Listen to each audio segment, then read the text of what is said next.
Hola profesor, nosotros le vamos a hablar acerca del análisis de la sentencia del 27 de noviembre del 2023 emitida por la Corte Interamericana de Derechos Humanos. Esta sentencia se denomina el caso Habitantes de Oroya versus Perú.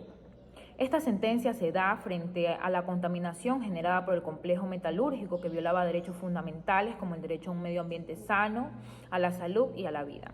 El caso inicia teniendo como primer punto la presentación de la petición en el año 2006. Como segundo punto, se da la admisión del caso por la Comisión Interamericana sobre Derechos Humanos en el año 2009. Además, como tercer punto, se da el informe de fondo de la Comisión Interamericana sobre Derechos Humanos en el año 2021. Como último punto, se da la remisión del caso a la Corte Interamericana de Derechos Humanos en el año 2022. En lo que corresponde a las acciones procesales de la Corte Interamericana de Derechos Humanos, cabe mencionar que la Corte llevó a cabo audiencias en las que participaron representantes de las víctimas, el Estado peruano y de la Comisión Interamericana de Derechos Humanos. Se recibieron pruebas documentales, testimoniales y periciales sobre el impacto ambiental y en la salud de los habitantes. El Estado peruano presentó objeciones argumentando falta de agotamiento de recursos internos y falta de competencia temporal de la Corte Interamericana de Derechos Humanos.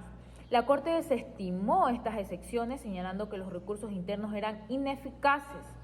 Cabe mencionar que este caso representa un precedente clave, fundamental, inherente en la jurisprudencia ambiental y de derechos humanos a nivel internacional.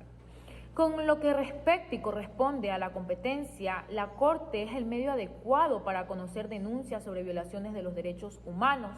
Es por ello que la Corte Interamericana de Derechos Humanos es competente en virtud de la competencia material, personal, temporal y territorial. La argumentación de la demanda se habla acerca de la violación de los derechos humanos, en este caso el derecho a la salud, el derecho a la integridad física y el derecho a un buen vivir, a un ambiente sano.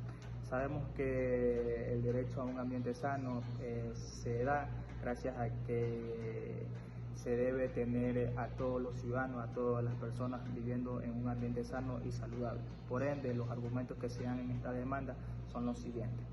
Se argumenta que este derecho, el derecho a un ambiente, no fue respetado y no se garantizó. Por lo tanto, la población estuvo expuesta a altos niveles de contaminación directamente del aire, el agua, el suelo, etc.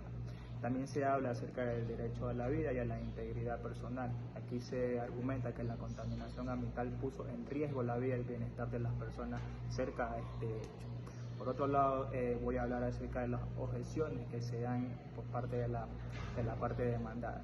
El Estado aborda que existe una falta de agotamiento sobre recursos